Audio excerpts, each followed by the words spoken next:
This is Center Stage, putting lawyers in the spotlight by highlighting attorneys and other industry experts to help take your law firm to the next level. Hey everyone, and welcome to Center Stage. I'm your host, John Henson, and this week we are going to talk about how you can succeed on Google. Now, if you've followed us for any amount of time, you likely know that we have built our brand and our reputation as a pretty strong stance against SEO and search engine optimization and stuff like that. But that is not the aspect of Google that we're talking about today, because there's a lot more to Google than just SEO.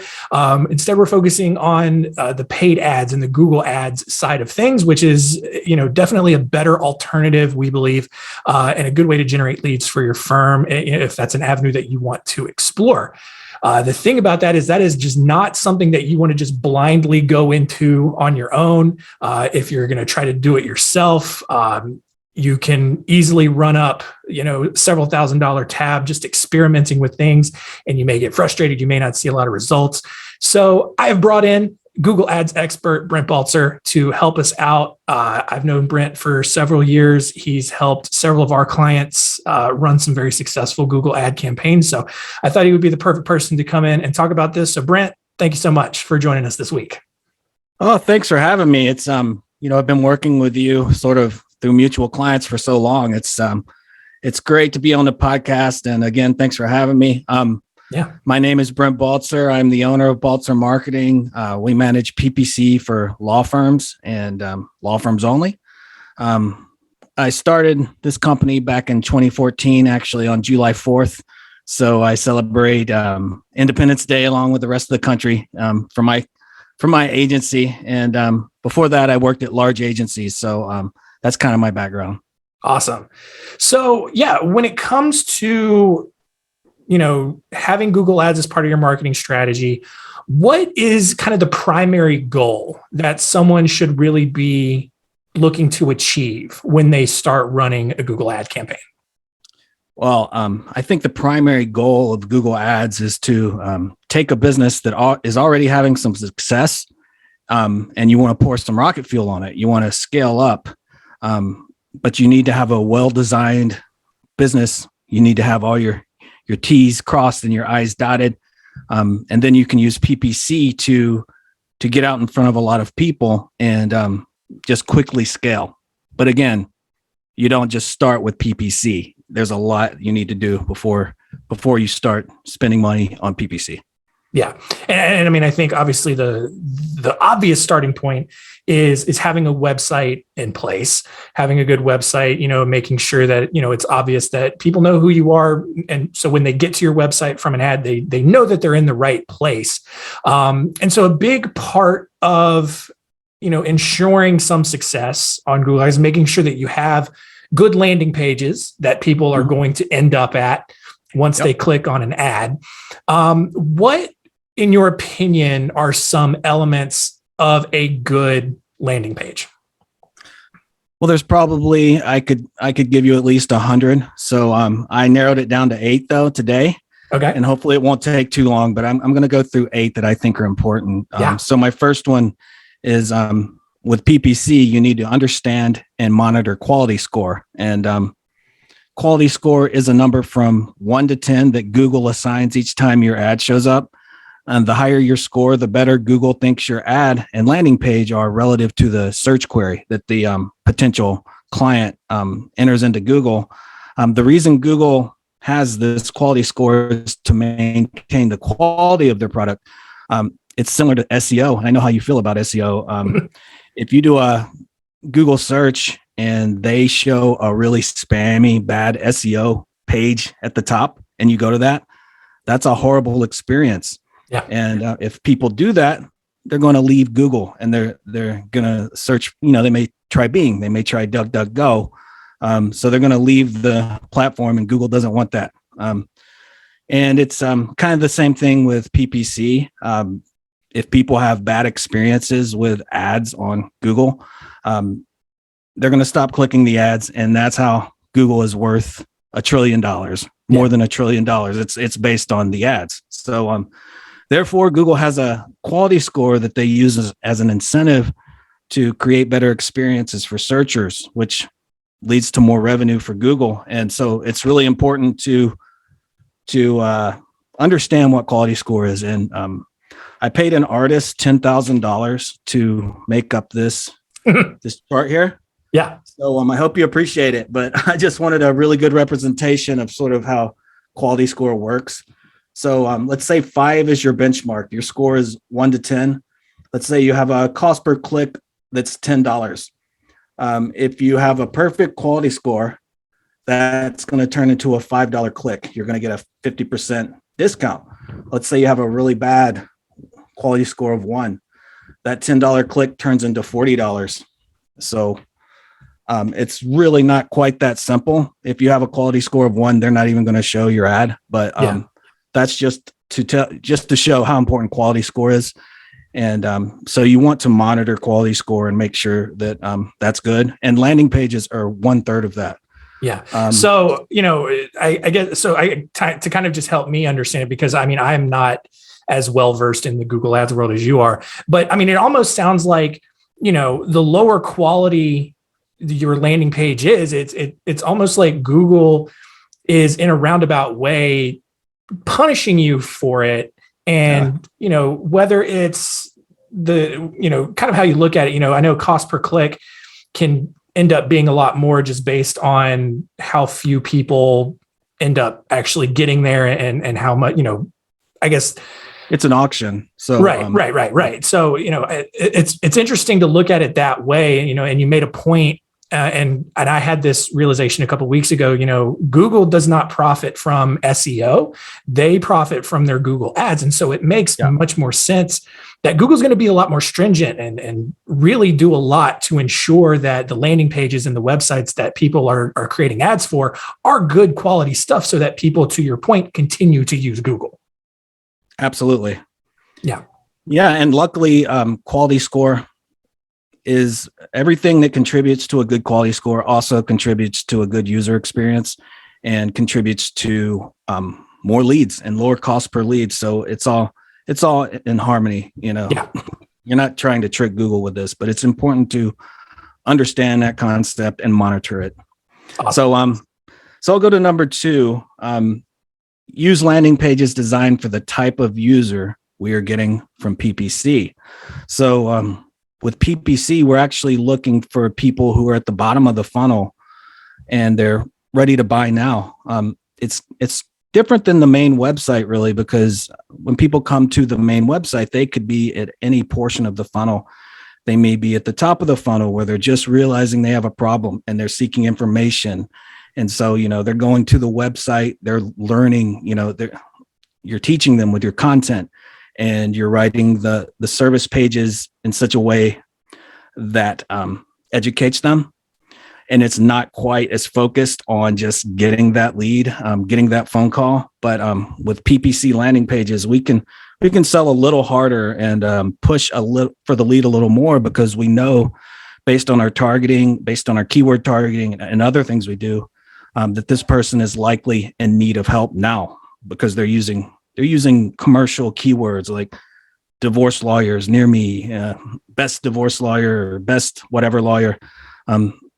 So, I've come to believe that it's a mistake to use your website or your service pages for your PPC landing page, because they work and we've had success with that. But those are written with people, all types of people in mind. Whereas with PPC, we can really write for that mindset. And so it's a different mindset, and we can do a lot of different things, just hyper targeted to that mindset. Yeah. Okay. Number 3, this sort of plays off of that. Make multiple landing page versions, which are hyper specific to the keyword, which also helps quality score. And we often do this by monitoring incoming search queries and monitoring quality score. This helps us see when we need to expand and make changes. So let's say, focusing on this divorce lawyer, we do all kinds of law, but right now that's sort of what's in my head. So let's say we have a divorce lawyer ad group and we're seeing a bunch of impressions for, let's see, I put divorce lawyers Miami. Yeah. And then we're seeing a bunch of queries for divorce lawyers Fort Lauderdale. where we're going to separate those into their own ad groups, and they're going to have their own landing pages. And so as long as you're servicing both of those areas, we want them to, we want the ad and the landing page to resonate with what they're searching. So first they search the ad and they go to the landing pages, and it's all a flow. And then they're more likely to contact you rather than bounce.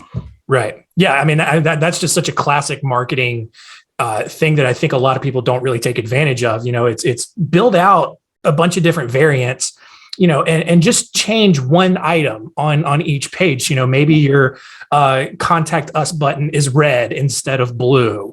Maybe you change like a specific call to action there. Test a bunch of stuff out, see what tends to work better, and you'll be surprised. One thing that you might think doesn't work ends up working the best out of everything, but you never would have guessed that unless you had all of these variants out there. And it's a great way to just ensure long-term success, just knowing what works and what doesn't. Absolutely. And the cool thing with PPC is that you can see what sort of search terms are coming in. And so if they're searching for the best lawyer, you can make a landing page and an ad that's focused on, hey, we're the best. Just tweak it that way. Whereas if they're looking for a lawyer near me, we can focus on, hey, we're near you. It's right. We're located near you, and they're more interested in like the convenience of the location, maybe. So yeah. All right. So moving to number 4. This is short and sweet. Get high quality headshots and use them. People coming in often they don't know you from Adam. Yeah. And you want to make a good first impression, get professional headshots, get shots of your team, put them on there, put a personal face on your brand, so that they can start to see you as a person and not just a faceless brand. Yeah. All right. Yeah. And one quick point about that, that's one of the things that I've talked about a lot. Doing a video, having a video on that landing page may be a more enhanced alternative. But, I talk a lot about how before I even got to Spotlight Branding, I had this image in my head that lawyers were like these really scary, intimidating people. And I've heard that from several other people. There's just this negative stigma around lawyers that, they're intimidating, they're, very commanding and everything. But like most of the clients I've worked with, they don't fall into that persona. They're just regular people. And so to your point, put a face to the name. If you do videos, put a video on your landing page where, they can see gestures and mannerisms, they can hear your voice. And it really does a lot to break down those barriers there. And it makes your job a lot easier because people are coming in a lot more comfortable with you. Absolutely. 100% agree with that. Yeah. My number 5, generate trust with social proof.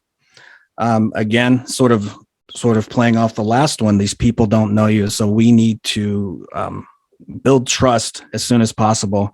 Yeah. And the best way to do that is to, they're looking for signals. So provide third-party signals to tell them that they use third-party signals to tell whether you're good or not, really, at first. Yeah. Because anyone can say, hey, I'm the best. But if other people are saying it, then, that has a much greater impact. So I would recommend including 2 or 3 positive testimonials on your landing page. And ideally, those would be relevant to the area that the landing page is about. So, custody, testimonials that are relevant to custody, if that's what it's about, or whatever the area is.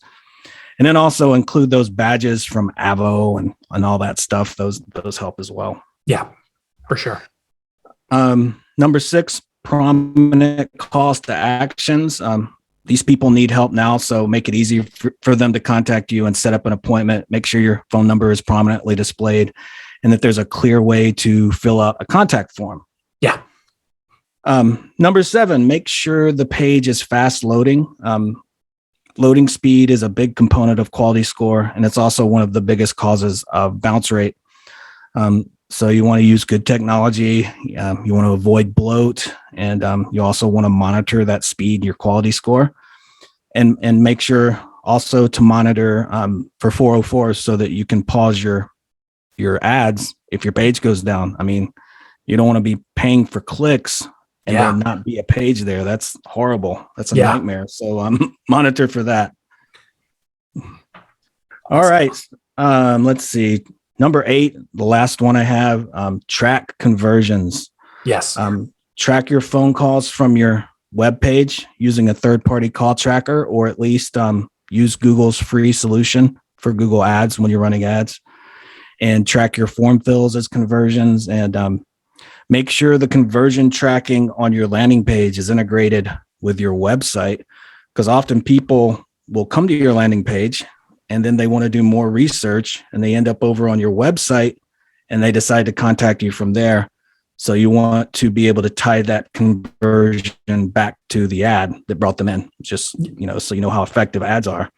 Yeah. Yeah. And that just ties into a larger conversation just around how important it is to just be tracking your marketing metrics overall. Like, really understand, it's so important to just understand what your lead sources are, where people are finding you from, whether it's a direct referral, whether they're finding you through Google, whatever the case is, but it amazes me how many times we talk to people and it's like, where do most of your leads come from? I don't know. Yeah. Right. And that's the best way to know how to gauge whether or not your marketing is working or not. If you're, trying to get an X number of leads from your Google ads every month and you're not reaching that goal, then something isn't working there. Maybe your goal was too lofty. Maybe you had the wrong expectations. Maybe you're not spending enough there, but maybe there's some issues with your landing page. There's still avenues that you can explore, but the starting point is knowing where they're coming from to begin with. Absolutely. Awesome. So we got 8 good elements there for a strong landing page.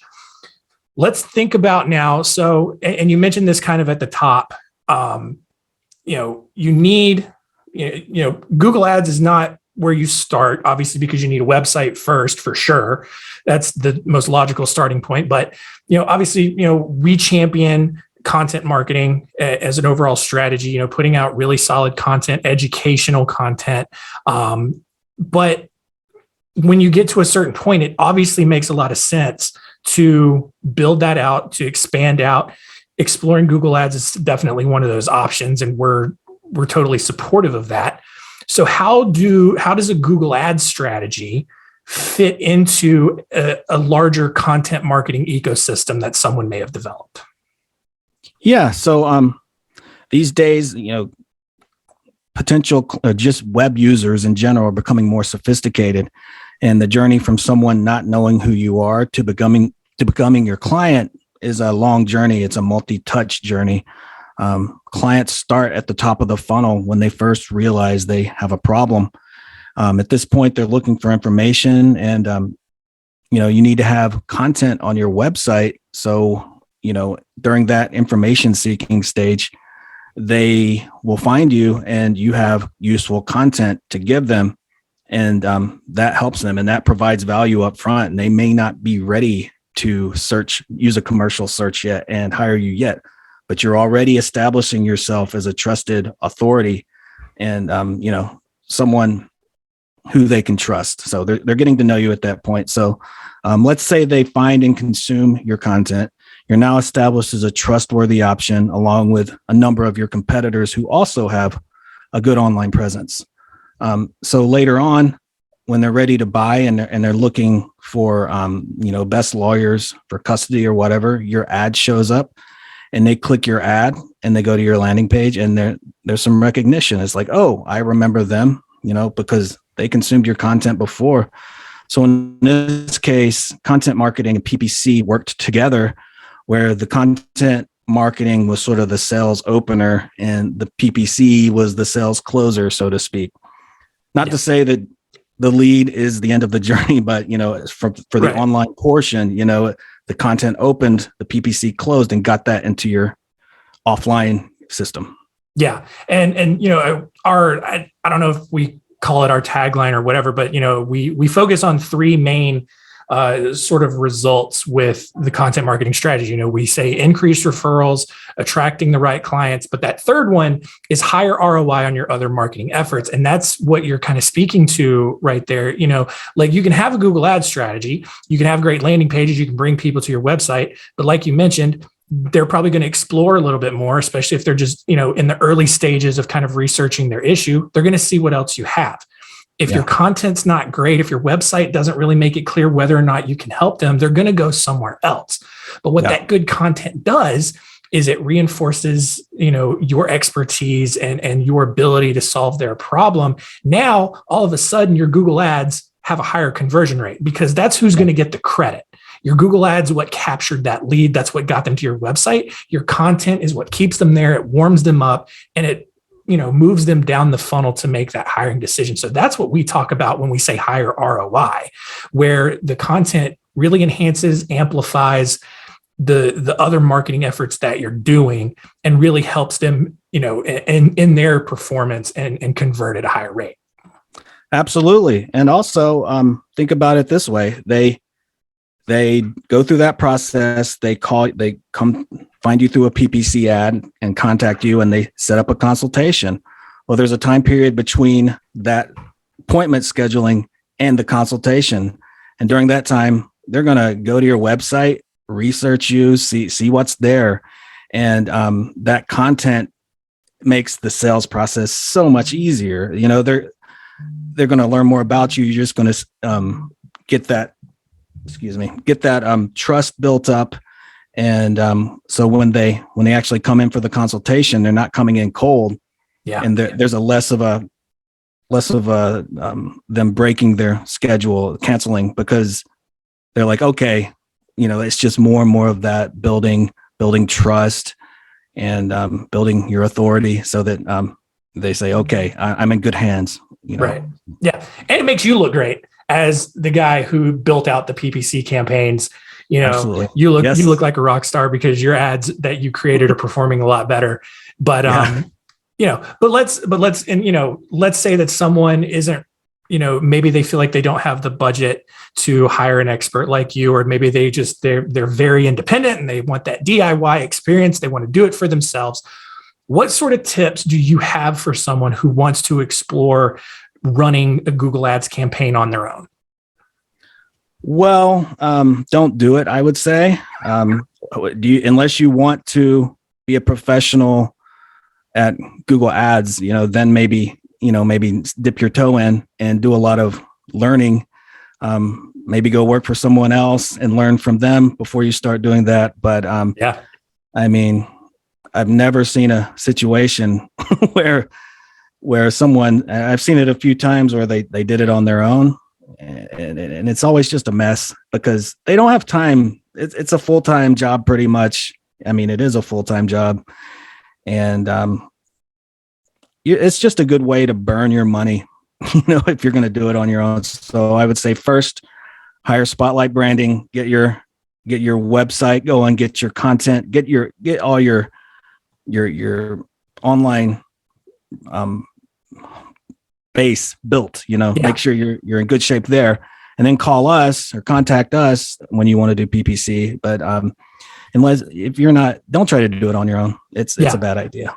Yeah. And look, we are fans of people doing their own marketing. We have a whole DIY marketing kit that we give away for free, all for people trying to do their marketing on their own. But this is the one area I do actually agree with you. Do not try to do this on your own. The Google Ads platform is so robust. There's so many layers to it. It's really intimidating, especially if you don't have a marketing background, you don't have much experience doing it. It's definitely one of those things that's best left to the experts. And you are our expert this week. And so if anyone out there is interested in potentially getting a Google Ads campaign up and running, how can they contact you to get going? Well, I would say connect with me on LinkedIn. For one thing, you can search my name, Brent Baltzer. You can visit our website at baltzermarketing.com. Baltzer is spelled Baltzer. You can also follow me on Twitter at Brent Baltzer. But please do contact us. I'd love to help anyone out there who's ready to pour some rocket fuel on something that's already working. Awesome. Well, this has been a lot of great information.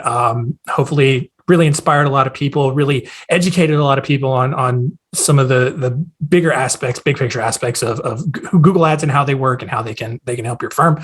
I do have one final question for you. It's the question we ask all of our guests here on Center Stage, and that is, if you had one piece of advice for our lawyers out there, what would it be? Well, I want to give you a piece of advice that comes from direct personal experience. So my advice would be, keep an eagle eye on your phone intake. We can do awesome work. You can do, Spotlight can do awesome work. Your online presence can be awesome, but one bad phone call can ruin it. So you'd be shocked at how many times, we record calls, and a lot of times when there's a disconnect between the leads that we're providing and the closes, the revenue. We listen to the phone calls sometimes, and you'd be surprised how often the intake is rude or disorganized, awkward, or just in some way unprofessional. Yeah. And so that is just as important. It's huge. So if you're not already using phone tracking and recording your incoming calls, I'd recommend you do that, especially if you're running ads, if you're paying for ads. But even if you're not, I would recommend that. And then I would spot check those incoming phone calls and coach up your people if they need it. And if you're using an answering service, complain, bring it up. Don't let that slip when you're doing all this other stuff. Awesome. The people that are calling you, they're struggling. They have these issues. They're struggling. They're vulnerable. They're sensitive, and you need to be their rock. They're the hero of their own story, and you're the trusted guide. So you need to bring them out of the forest. You need to be the one that gets them through the wilderness. So just don't let that little part of it slip through. Awesome. Great stuff. Yeah, totally agree. It just, it's funny that there's so many different layers and so many different moving pieces that all have to work together.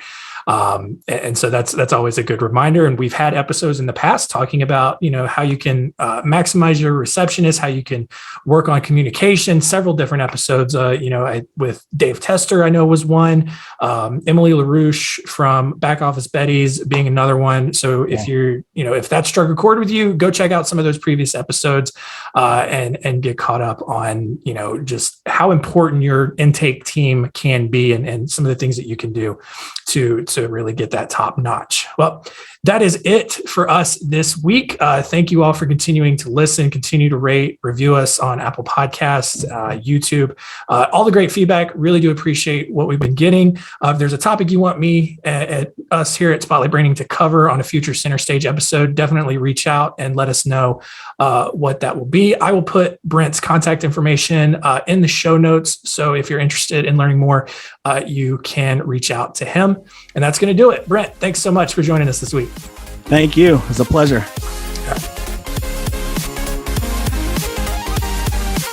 Thanks for listening. To learn more, go to spotlightbranding.com/center stage.